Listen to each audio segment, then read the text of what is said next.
Hey everybody, Crazy Grandma here. Welcome back.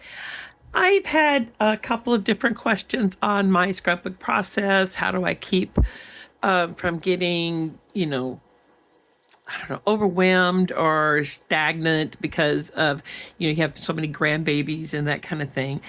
And I know there's a lot of people who do themed albums. And I know there's a lot of people who do chronological scrapbooking. I have never been that type of scrapbooker. My type of scrapbooking is not for everybody, but the way I keep myself going after all these years with so many grandbabies and family events is I simply let my brain and my heart, and this is being honest, figure out how they're going to work together because they don't always like to work together. They just don't. By the way, if you haven't subscribed, please subscribe to the channel. If there's any questions you have, please don't hesitate to leave them in the comments. So today I thought I would share my daughter's scrapbook that I'm currently working on and kind of give you some ideas and tips of what I personally do to see if maybe it'll help you out.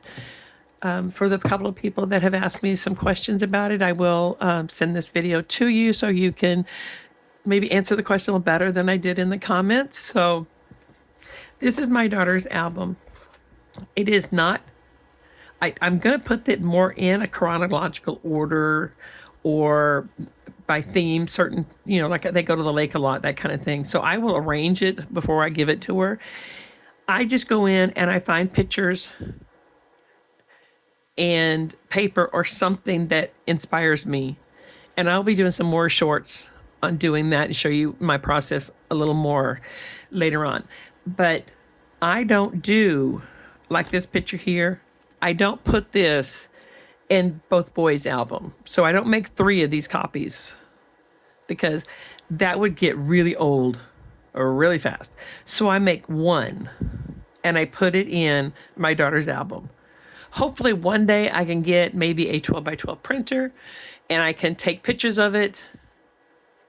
The other thing I've thought about doing is taking a picture of it and printing that 8.5 by 11 and putting it in a notebook for them, for the boys. So I haven't really decided. My point is just to do 1 copy of these pictures and put it in 1 album. Then we can figure out what the rest of it. Now, I do try to do 1 family. Like if we have Christmas, I do each one of my kids, a family album with that event in. So I will show you that more later. But this is one I did with my 2 grandsons. Their birthdays. They're about to be 10. I love how this one turned out. I love the colors. I love the fact that I'm getting into using more prints. I'm using scraps. So stick around, guys. This is one I just recently did on my daughter and her grandmother who passed away last year. Again, I love the colors in this. I love doing different things. I don't like using just the same layout each time. I like doing different things. And these are all using scraps here. This is one using a lot of washi tape because her favorite painting is Starry Night. And this is their anniversary. They went a couple of years ago. And so I used washi tape to make this heart. And I used red and purple because that's their anniversary colors. So, I mean, they're not their anniversary, they're wedding colors. Here's another one of her 2 boys. So rather than making 3, 1 for my daughter and 1 for each one of the boys, I make 1. It's in that 1 album. And if we decide we need copies or a different album, I add it to it later. This is one of her youngest son and one of her oldest son.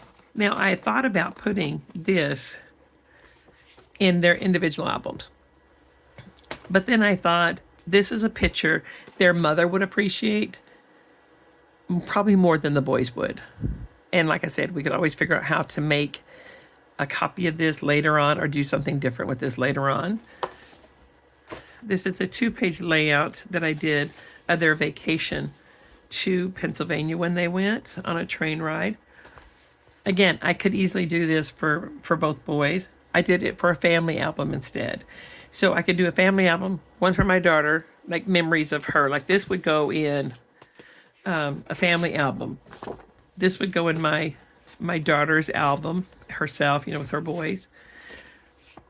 I think that might go into a family album.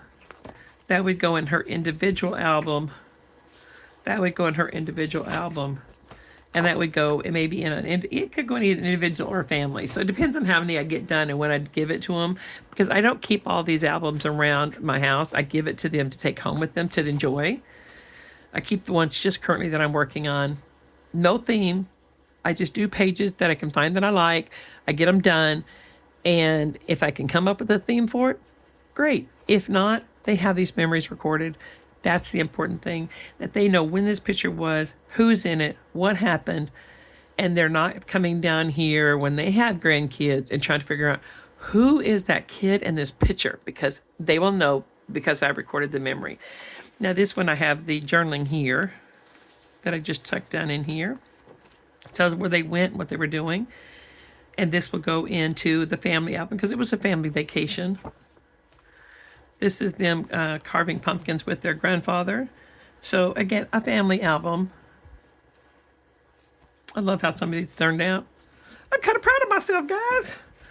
My voice is still weird, guys. I wonder if it's a permanent thing. This is another one of their grandfather playing with them, which is one of their favorite pastimes.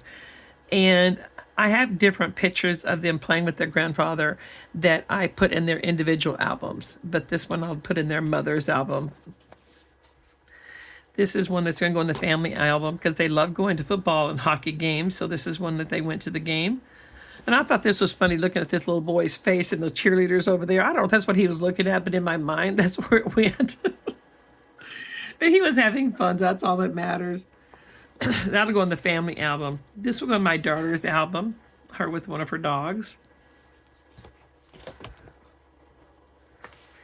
This is another family album one. And like I said, if you have one of these, like this was my husband's birthday, for instance. And of course, we got pictures of everybody. I take a group picture and I put it in their album. I don't necessarily put everybody's pictures, and I won't do one necessarily for the boys. Because again, it's a family album. Everybody can look at it. I don't, there's no point in doing 3 or 4 of these layouts for that particular one, in my own opinion. This is my daughter and when my grandson was taking karate. And I will put this in his album personally. But she was, he's not taking karate anymore. But she's actually about to test for her black belt. I am so impressed with that child. And this is when they went to a baseball game. So again, a family album. Them playing in the snow, and I'll have several of these playing in snow and leaves and that kind of thing. Hope there's not too much glare on this one, but this is one I did. They used to get in these blankets and they play blanket monsters. So I did this one for her. I may make this one maybe one that I choose to put in an album for each one of the boys because that is a great memory for them. But my point is, it's just to make one copy of this, one thing of this, and if I have time or if I find a way to make another copy of it for everybody, then I can do that later on. But at least there's one copy out there with the names, dates, places, whatever else it is that is recorded. If you try to do everything, you're going to get overwhelmed. You're going to get burned out. It's going to get old. And I personally don't do that. So this is just the one with frames that I used for a Monster Jam. And another beach one that they did. This is another one. She takes to the beach every year. So I'm going to, maybe I do a small album of just that. But again, I just simply do scrapbook layouts, and I figure out what I'm going to do with them later. I don't do 8 different pictures for each child because I would get burned out so fast. This is a simple one of her wedding. And one recreating, from baby to her, from this. And then one when she went to college. So I do a wide variety of different albums, different scrapbook layouts. I will go into further detail with this later on. I hope this helps you guys. Try not to get in a rut. Try not to get yourself all tied up in things. Simply just take a picture, scrapbook it, and record the memory at least once. If you have 3 kids, 4 kids, record each one of those 4. Don't try to overdo it and do it one for every grandchild too, because that is not going to get get it done. That's not going to get anything accomplished because you're going to get overwhelmed. You're going to get burned out by the time you do 8 layouts or 10, 12 layouts for each person. Like if I was going to do a layout for each one of my kids, like say for Christmas and my grandkids, I would be doing 8, 9, 10, 11 different pages of the same event. That is not something that I'm ever going to do. So I hope this helps you guys. I'll talk to you later. Bye, everybody.